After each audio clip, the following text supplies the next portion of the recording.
Okay. The entire.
Is now up, so now we're streaming with audio. Great. Well, just waiting to start. Few more minutes. It's a Sunday. Yeah. It's a Sunday after a historic football win by Finland, so everything is just a bit slower than usual.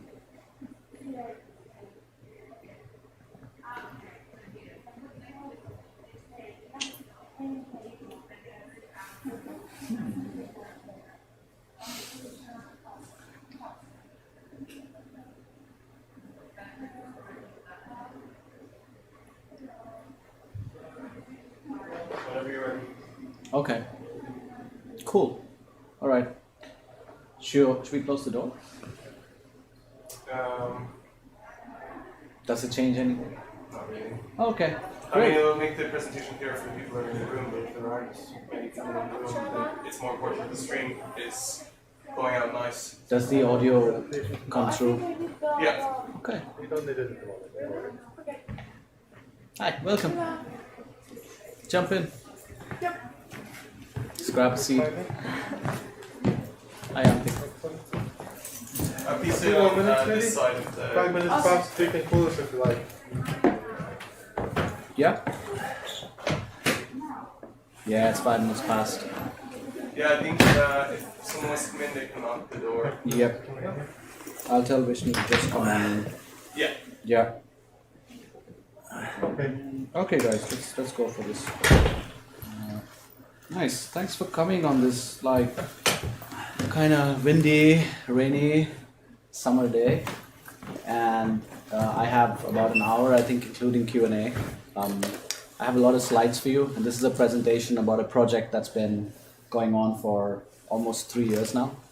So I have more of like a journey to take you on, and I think it's really interesting when working with a new medium like virtual reality, which is just now getting adoption into the mainstream, or really it's pre-adoption in terms of mainstream markets. It's interesting to see the process that serious commercial projects actually take, which require funding and which have actual market impact.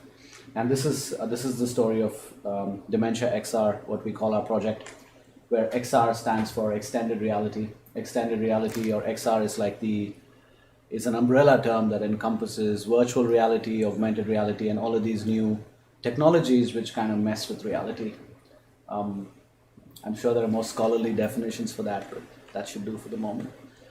And I'll try to take you through this. Thanks, Pixelache, for having me here, and thanks for showing up. And you guys who are watching, lean back, and I hope you enjoy this. So the story starts actually with this gentleman who's my grandfather, and this photo was taken like 15 years ago. I took this picture in India in our home, and he studied law. Hi Vishnu, welcome. He studied law, and he was quite a sharp and astute guy. I learned a lot of stuff from him as a kid growing up. I certainly get a lot of my speaking and language skills and probably logical thinking skills from him. I was definitely homeschooled by him as well as my mother. And I think he'd be really proud to see his photograph here today in the Central Library. But inspiring as he was, soon after the death of his spouse, he started to have cognitive decline, which was really rapid and it was almost unbelievable. And over a period of a decade, he continued on this decline until he passed away to to natural causes, but he had severe dementia, what's called dementia, by the time he was no more. And he was well taken care of to the end. And in India, actually, we have a very good, if you're of a certain like economic class, you can afford to have pretty good elder care. So he was lucky in that sense, but it didn't make anything easier for him or for us. And the impact of this whole thing, it comes on you so fast as a family that it just makes you think about this thing, the mind and the brain and its breakdown, and how that can happen even to someone who's been extremely sharp and intelligent and perceptive. So me and my sister, we both studied psychology. I studied psychology and then I studied design, and she went on to study psychology all the way as a master's, and now she practices as a therapist.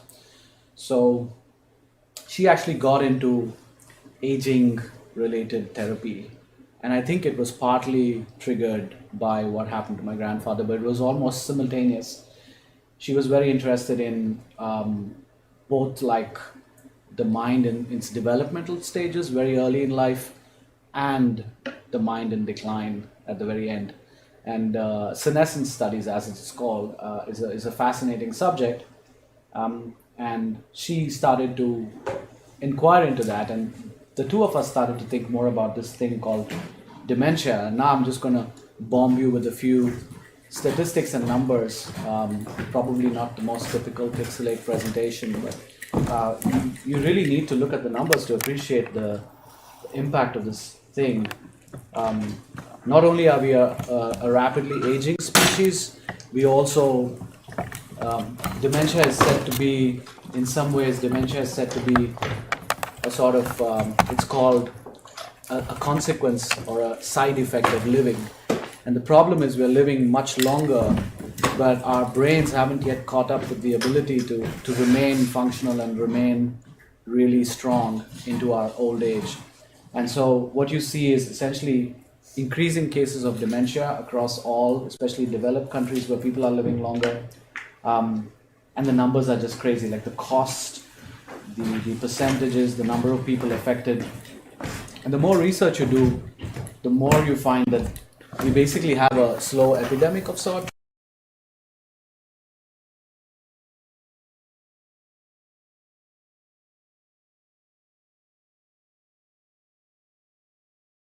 Numbers in terms of percentages. So the chances that someone you know very closely, or you care about, or you yourself developing dementia in the last decade of your life, the chances are now almost certain. If you live long enough, you will face cognitive breakdown, or you will need to care, or you will know somebody who's close to you who will face this. Just some more numbers there. There's fortunately more and more research about this condition, but this is an interesting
care. So we said, we didn't think of the medium first, although we had a sort of inclination that we should probably be going with, VR or XR technologies for reasons I will come to next. But we really thought, what if we could create an intervention or a product or a service that could kind of take that steep stress and learning curve, make it flatter, make it just more easy to land into the situation, have the carer be more prepared, and then kind of, give them more preparation in terms of the next steps. So that was where we focused our solution in terms of the journey. And our goal is really, and it remains the same, but the goal is really to reduce the carer preparation time down from months and years to days and weeks, which is it's a pretty radical change if you think about it, because if the carer, has someone who develops dementia, then it takes 2-3 years to figure out what exactly is going on, and what life adjustments they should make, what life is going to be like on a day-to-day basis, how to treat this elder, and so on. So we said, how can we reduce that preparation time and have them be more prepared? That was kind of the goal of our solution from the very beginning. And then we got into the medium and we said, okay, hey, this is the thing we want to go for. This is the problem we want to solve. So it's almost like when we looked at apps and we looked at websites and we looked at products and services, it was like anything very 2D. There's videos, there is instructional stuff, there are apps and things like that. But I thought, or what we thought was kind of like the carer viewpoint was just really missing, like a subjective viewpoint. And that's one of the things that VR or AR really kind of gives you a subjective, immersive viewpoint. And dementia is kind of a progressive disease. It starts off with certain, early stage issues and then escalates into these other stages, middle and later stages. And it's complex. It's not something that you can read a Wikipedia page about. You can get an idea if you read a Wikipedia page about it, but you can't actually, you can't get an experiential idea.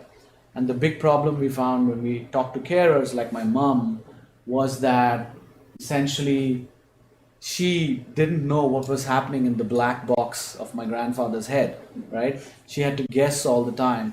If he showed up at 3 in the morning and started talking about some relatives who are going to arrive in the morning, or if he started talking about the thieves are broken into the house again, she's like, what on earth are you talking about? It's 3 a.m., go back to bed. She didn't have any recipe to deal with that. She didn't have any script, much less really could she anticipate what could happen. So we said, why don't we, think about that, think about the cognitive science, the emotional science, the behavioral science, and all of this stuff, try to bundle it all together and say, why don't we go in for a simulation? So we thought about simulation as the answer. We said, let's go into the subjective view and see what we can do. So far, kind of abstract. And then we started to get a little bit more concrete, because when we compared the different media, like I said, on the far right is VR.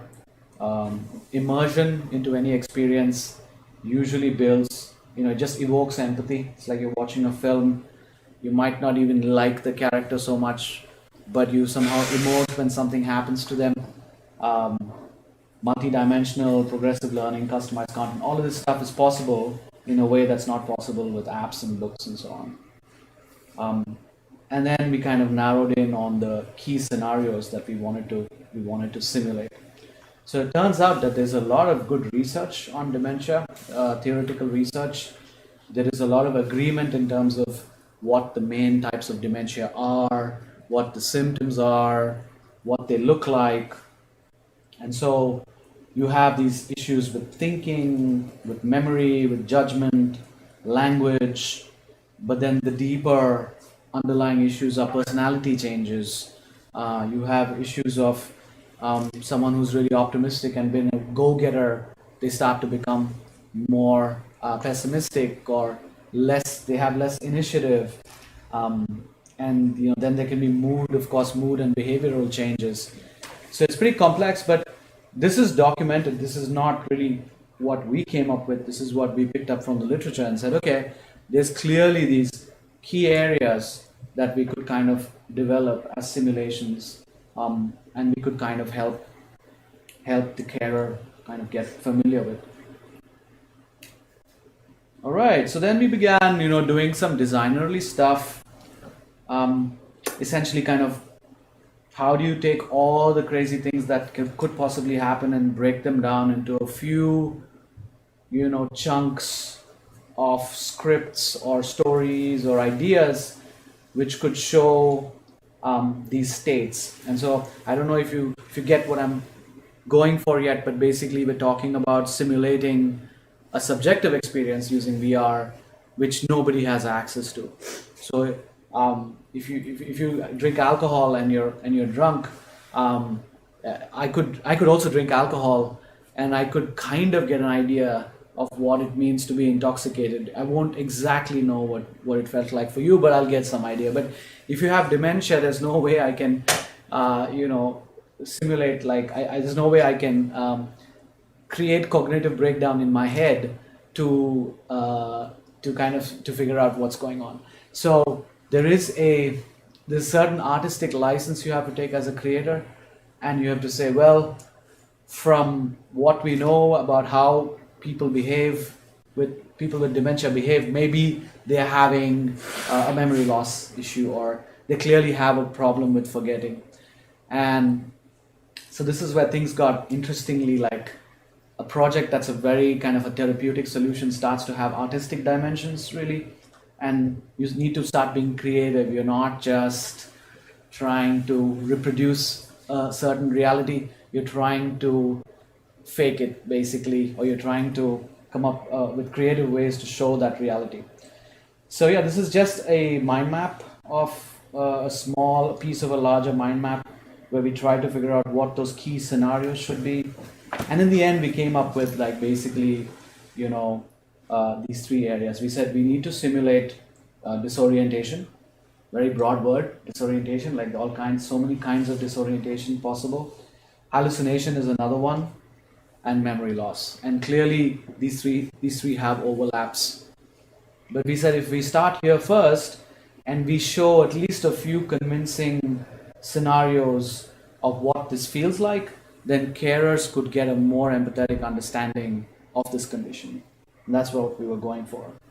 So all of these slides are actually from across many presentations and pitch decks, and we presented to foundations, we presented to hackathons, we presented to a few angels, and obviously, as I'll show you in the end, we picked up a team as we've gone along. So we've been presenting this material over and over again. So it's kind of like just a montage of all of that stuff over time, over the last 2-3 years. All right, lots of facts and abstract stuff. I'll show you a few, like, designerly things as well. I unfortunately don't have anything that looks like a VR experience, but really we've been sketching and we've been doing all sorts of, like, fun stuff on the creative side, trying to figure out, like, what these scenarios could look like. Do I have like 5 minutes till Q&A, Steve? Or 10? It's not 20 time. Yes. Yeah, it's another 35 minutes. But Q&A is 20? Yeah. Okay. So Great. we've got 15 and then Q&A. Perfect. Yeah. Thanks. Yeah. Sorry. No worries. Yeah, perfect. So this is one of those early scenarios that we. So I'll talk a little bit about, like, the thought process of the challenges, really, of thinking about VR. We have to realize that the best immersive experiences we really have today are games, really. 3D immersive experiences are mostly games, and games are, you have these tiny games on your phone and stuff.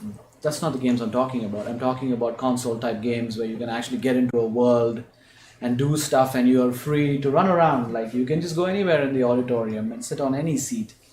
That's like an insane amount of work to actually model, and it takes a very large crew. It takes a massive budget, film type production. It's crazy big. So for a novice team that's thinking to try to simulate like dementia experiences or whatever, we started obviously very wide, and we said, let's have this scenario, for example, where an old person walks down a street. So basically, you put on the headset, and you are the old person. You live or you do like really simple things, but then you experience hallucinations, you experience disorientation, you experience memory loss. And this was a scenario where you walk down a familiar street known to you, and then you just go to an ATM to draw money, and the ATM goes dark because it's kind of like sunset, and there is a certain disorientation that happens because low light or changes in light can create hallucinations or disorientation in some people with dementia. So lighting affects them quite strongly.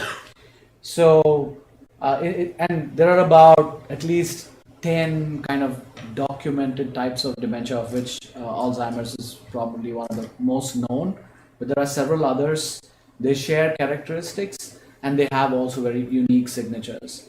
So it's quite a lot to wrap up, and it's kind of like a leap of confidence to say we can come up with a few scenarios that shows you dementia. It's going to be a very small peek into the reality of it, but it's better than nothing. Anyway, so if you come up with a scenario like that, it's super interesting. We ran into the really interesting challenges of things like memory. So how do you show someone, if you've just put on the headset and you've never ever, you don't know this experience from before, how do I tell you that this street is familiar to you? How do we simulate familiarity? That's so hard a problem in itself.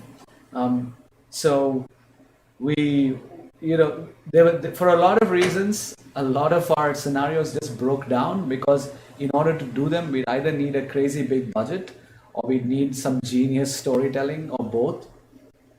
And in this case, for example, the familiarity thing was a real problem. We thought, could we have someone, this is just a mock-up of, so essentially when we were brainstorming, we were doing mock-ups just to kind of talk through how it works. But it was like, could it be like a neighbor just saying, hello there, Mr. or whatever. And so you're like, it tells you that they know you, so you're on a familiar street. Like, how do you mimic that? So anyways, this was a scenario we kind of had to, we had to move away from it. But we did do some 3D modeling, and it's this chaotic process of coming up with a scenario, believing in it, doing a bit of the work, and then realizing that actually it doesn't fully hold together because it has these problems like how do you reinforce memory, or how do you reinforce familiarity? And so it's like, no, maybe that's not the best scenario to go for. Because the problem with a project like this is there are some examples online. It's been done with, say, 360 video, and there are some VR examples. But obviously none of those will just exactly work for your vision of the thing. So the problem is there is no reference that anyone, any investor or any hospital or any city organization has. And if you go and tell them, we're going to simulate dementia for you, and that'll help the carers better care for elders, they're like, okay, sounds good, show me. And they're like, oh crap, yeah, I have to show you something, at least a 2-minute, like a little mini version of it. So then you have to get building, and when you get building, then you run into all these little problems. So I really enjoy this case because it's been 2 or 3 years of absolutely, like, it's the slowest moving project I've ever worked on, but it's the most satisfying because the problems are so unique, and yet we seem to keep making some progress. Anyway, so we ended up with an interface, and we said, okay, so on one side you're writing the scripts, trying to figure out what the scenarios should be, will they do justice to the disease, to the problem. Then you're also looking at, can you realistically deliver those experiences? But then there's also the product side of the thing, like what is the experience when you put on the headset, like what actually happens, It's not just the experience, you need to guide the user. And so this is some mock-ups of when you put on the headset, you basically have these modes where the user can either be shown the experiences, they can be trained on them, or they can be tested on them, right? And if you say show me, then you get into show me different types of dementia, show me stages in progression, or a day in the life. So let's say in this case we're picking stages in progression, early stage, and we're trying to say try scenario 1. Great. And this is just like really, really basic mock-ups of how we think through these things. But really, the setting is a living room, and this is a scenario. When the instructions on the screen or audio say that you are in your living room, pick up your keys from the table and go hang them next to the front door. All right. So you do that. You're in VR. Pick up the keys. You drop it next to the keychain, next to the door. And then the instructions say, oh, very good. Now it's time to enjoy a little sun in the balcony. Go for it, right? So you head to the balcony, and you take in the view. Typically, it's supposed to be an elder care home, something where the elderly person lives. And then you say, okay, perfect day for a stroll. Let's go for a walk. But we'll need to lock up first, so let's get those keys. And then, ta-da, when you go there, it's like, oh, where are those keys now? We've, of course, secretly hidden the keys away while you were in the balcony because it's VR and you can do these kinds of things. And then this guy's like a bit frustrated. Oh, where are the keys? So you say, oh, where are those keys? So you see how hard it is to simulate memory loss in someone who doesn't have memory loss. And the user is thinking, what? I just put the keys there. Obviously you hid it.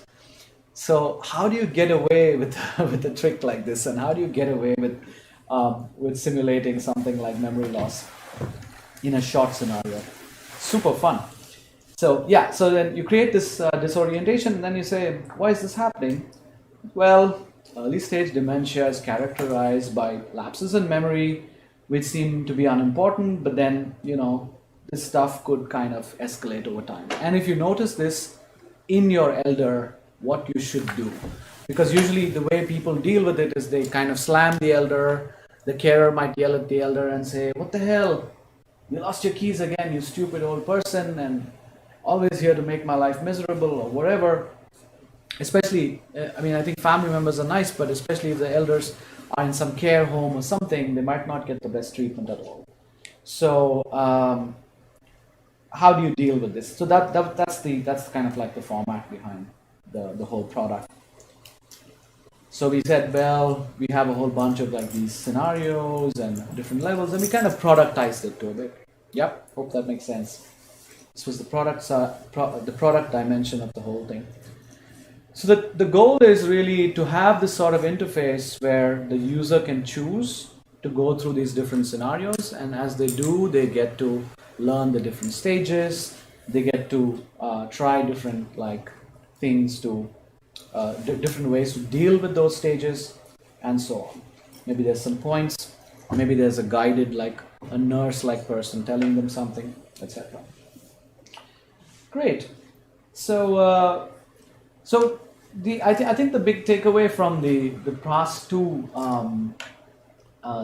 two scenarios that I showed you was that trying to simulate something in the larger external world, such as a street or a supermarket or a neighborhood, is exceedingly complex because the number of variables in there are just so many.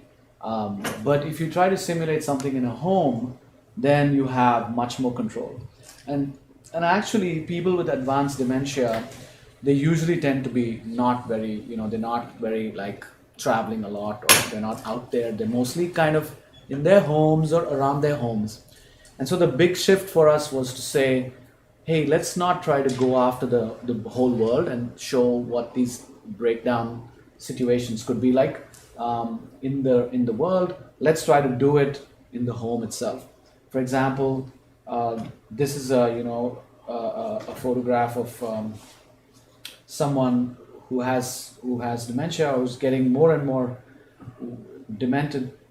Is someone who sees the shadow of a common clothes rack or a coat hanger, and they mistake it to be a person, or they mistake it to be something like something threatening.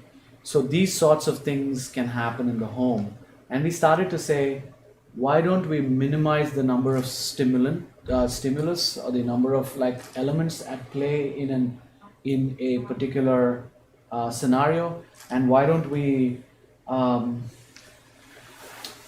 just control what's happening and make it very minimal? And so our more recent scenarios have started to be more in the domain of the home, very simple things, very simple behaviors and their consequences.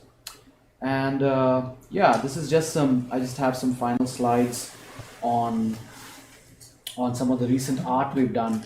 Luckily, we picked up some collaborators along the way, and this is work by our 3D artist Severi, who's been working quite hard in his free time, entirely out of passion, to kind of come up with the kinds of homes or environments where our scenarios would be located. And this is kind of a typical home of an elder. And I just wanted to show you these pieces because of the detail that has gone into the art already. That's done on a computer. That's pretty cool, I think. And so our first scenario that we're developing is going to be basically in a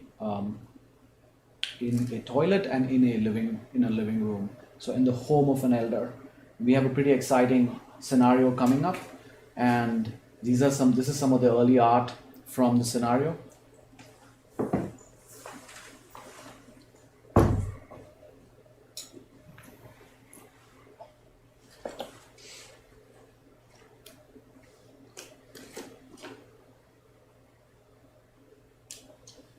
I have no idea how he got that effect on the wallpaper there, but that's really cool.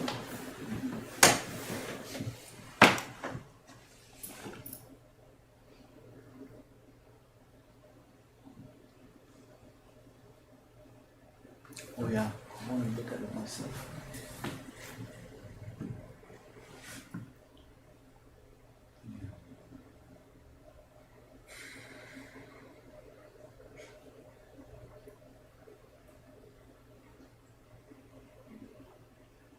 Yeah, well, you run into these kinds of weird issues where cultural, what do bathrooms in India and bathrooms in Finland have in common? Because we obviously want to build something that's scalable, that can be applicable to all kinds of markets and all kinds of elder populations. So it is pretty tricky to think of things that are just culturally neutral and geographically neutral. Think of home environments, for example. But I think we're getting there.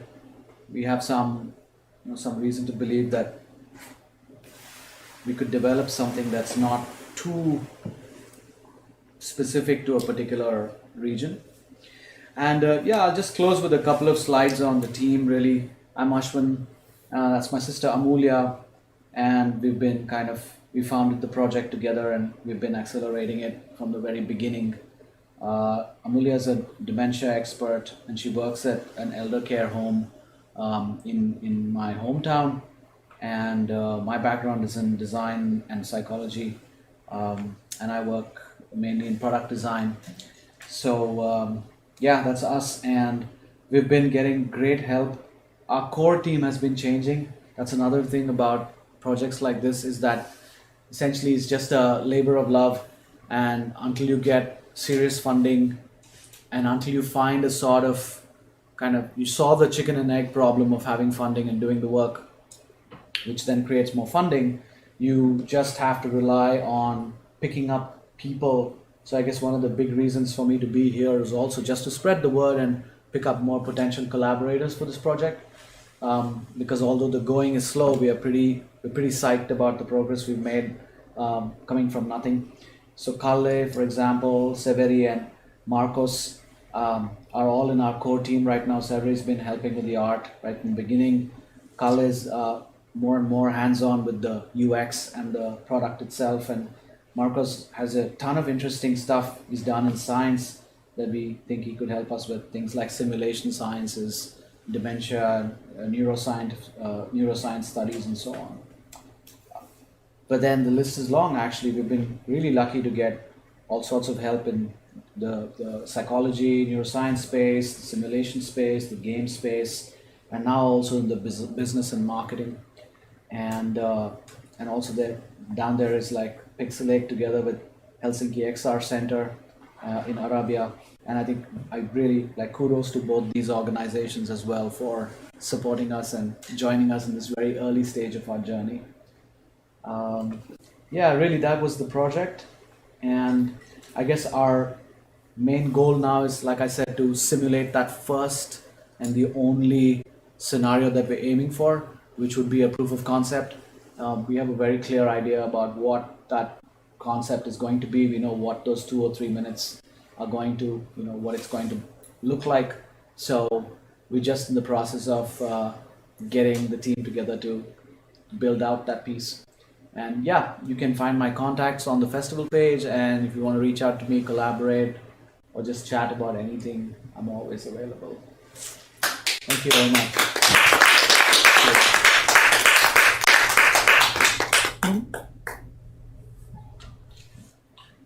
Cool. So, what is the main platform that you use as like an interface for this? Like, is it like, because AR can happen with mobile devices, but Yeah. this is maybe designed for AR like VR goggles, or This would be the first target device. Would be the low end, cheaper VR yes. VR goggles. Yeah, like like the Facebook products. oh yeah, Yes. So essentially, if they are cordless, they're standalone, and just like easy to wear, light. yeah. That's the range of goggles. That's the range of headsets we're going for. Mm-hmm. And it is VR. It's not. This is not AR. We would need to have an entirely simulated room, because all of that art that I showed you is really you're going to be standing in that room and doing stuff, which then help you see what breakdown or cognitive decline feels like. Right, yeah. Yeah, and clearly the price point of the headset is a big deal, because and that's where the whole being too early in an emerging kind of space is one of those problems where you just have to wait for the market to catch up. Yeah. The large headsets are still not very widespread, but the smaller headsets, the cheaper headsets are becoming more common, and gaming will be the first application. The reason why people will get them in their homes. So we're thinking we can ride that wave and put this out as an app on VR app stores. Yeah. But also we're looking for delivery partners. For example, it could be available in a clinic, it could be available in a hospital, it could be available in a city organization. Because unlike a game, this is not something you need to watch every week or play all the time. It is a learning experience. Yeah. So that remains to be seen, the specifics of that.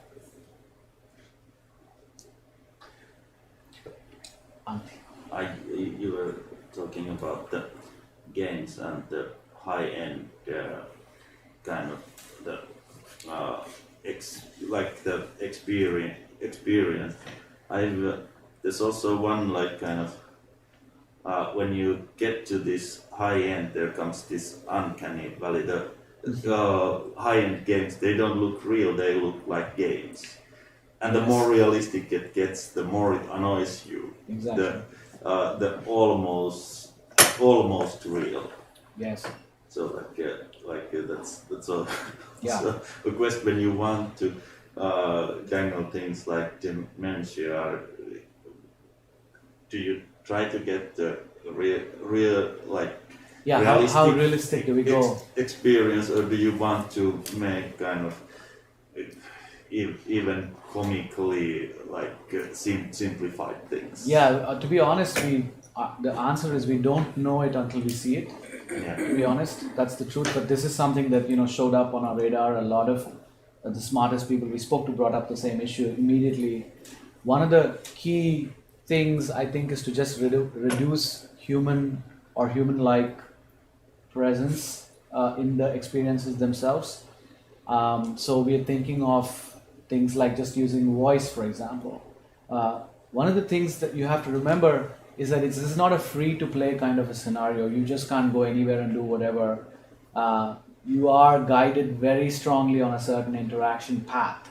you start in a certain place and something has to happen to you in order for us to show you a hallucination. It's not yet so elaborate as a game where you can just go do whatever you like and then we can show you what we want to show you. It's not that well funded, it's not that big. So we're gonna have to use tricks like using the voice of someone who's in the home but not show that person, and if we do show them very minimally and stuff like that. So it does come down to architecting the scenario itself, and also that ability to deliver that person the realism becomes better with money. So in the beginning we might have to fake it and not really include people at all, or include people very minimally, but as if we raise some money then we can say, okay, we can start building out some characters.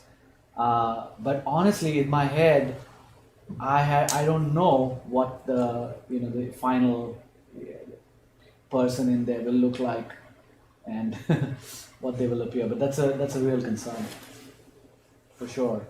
Andrew was next. I have two different questions. Sure.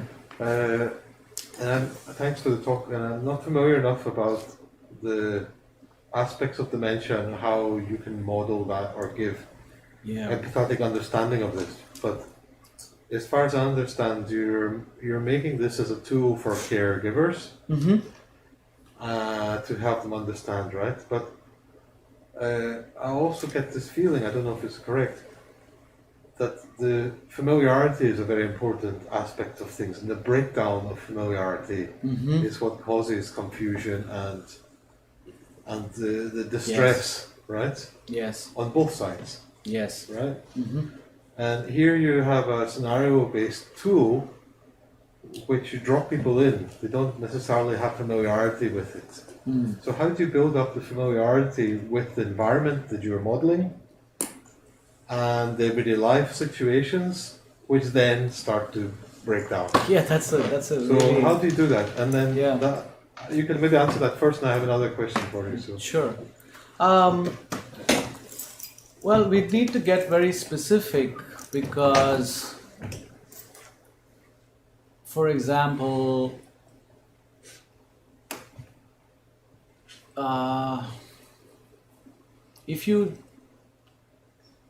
if we wanted to confuse you as a wearer, as a player, or as the experiencer of the scenario, if we wanted to confuse you about how to wear a jacket, let's say, like put on a jacket, and when you're doing it, you don't find the zipper in the right place, or it doesn't, in a situation like that, you don't need to orient the player to familiarity. You don't need to educate them on something. You're just relying on knowledge they already have.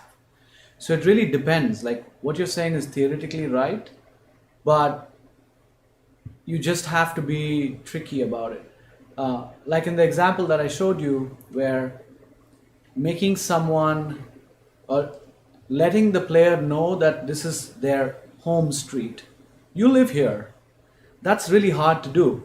That's like in-game familiarity or in-scenario familiarity. That comes from being in the scenario or being in the life situation many times.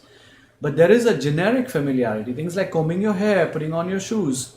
These things you know, so we're going to have to ride on memories, we're going to have to ride on familiarity of things you do in life already and break those down in the scenario so we don't have to do the work of the setup.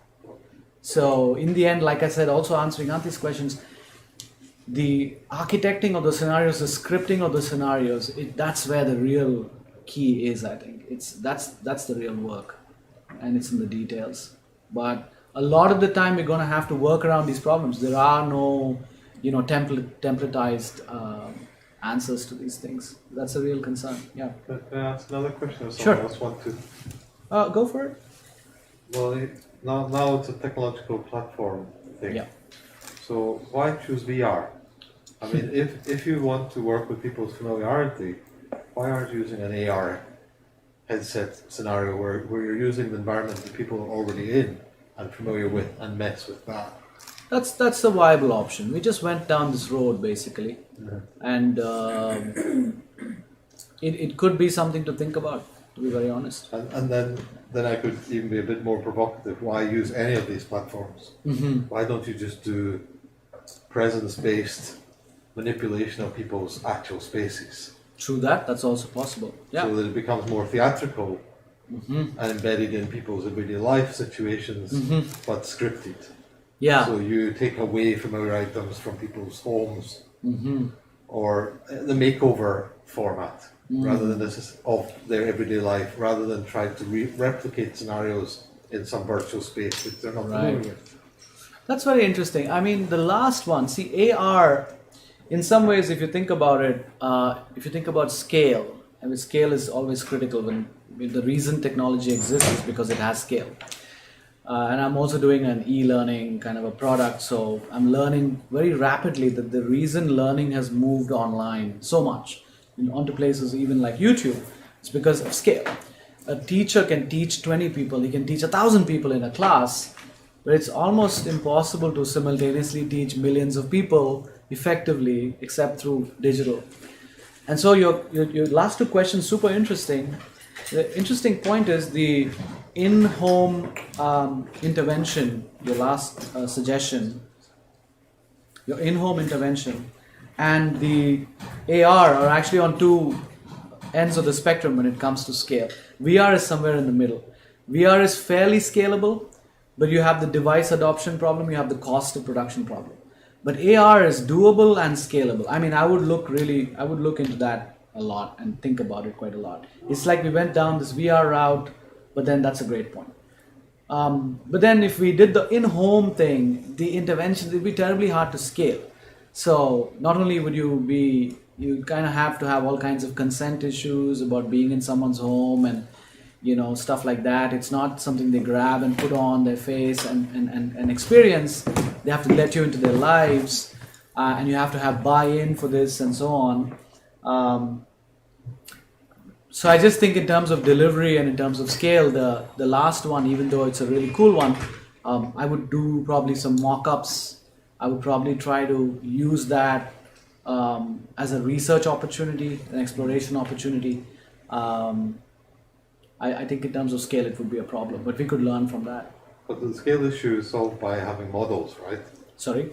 The scale issue is solved by having models which are context specific, because you cannot expect, as you mentioned before, with how things look in a virtual space, that they can be applicable to different places, different cultures, different people, except different socio-economical class.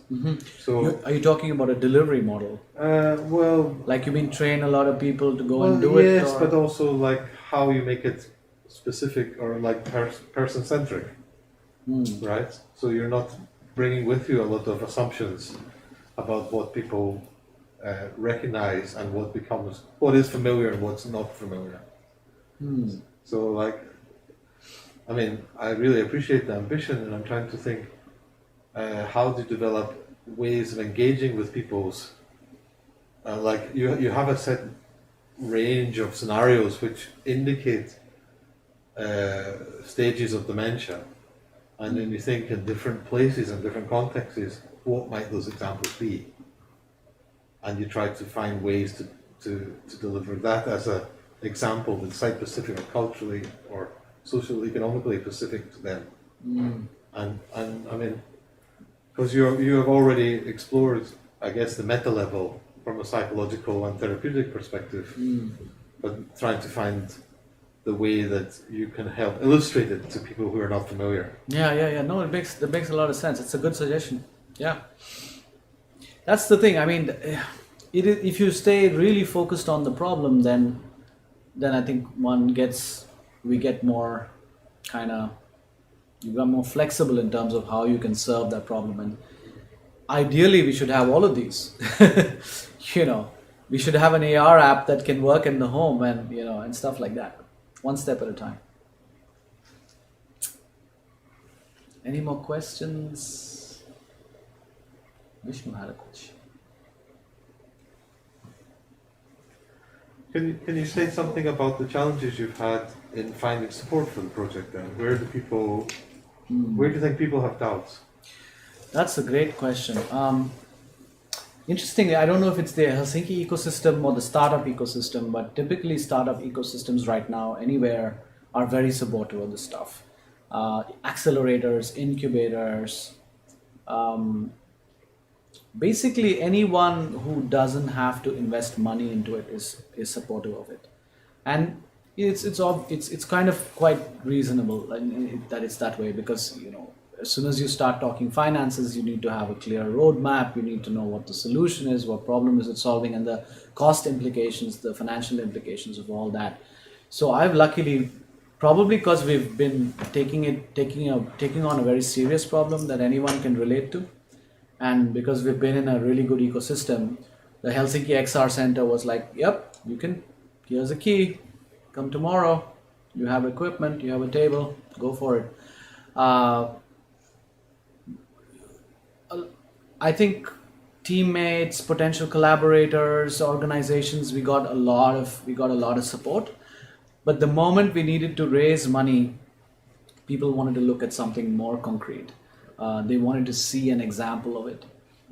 Just kind of plans and mock-ups and sort of, how would you say, intent to build, even if our credentials were pretty strong as a team, were not enough. And I think it kind of goes to why, it kind of like explains why developers and people who actually code anything, technology, whether it's apps or VR, high-end, low-end, whatever, they're the ones who actually get funding, is because they can actually build. And we've not had a core developer in our team, a VR developer, who was able to do this on their own time. Yeah. And I think it's just expected in the world today that you do a little bit of that building groundwork yourself. You build something, you're able to show it. And for better or worse, I mean, we've just not had either the person, or we've not had the ability to actually build anything, but we're getting there. Yeah. And Steve's given me the signal that time's up. So thanks for a great chat, guys, and thanks for being here. I enjoyed this very much. Thanks, Pixelache.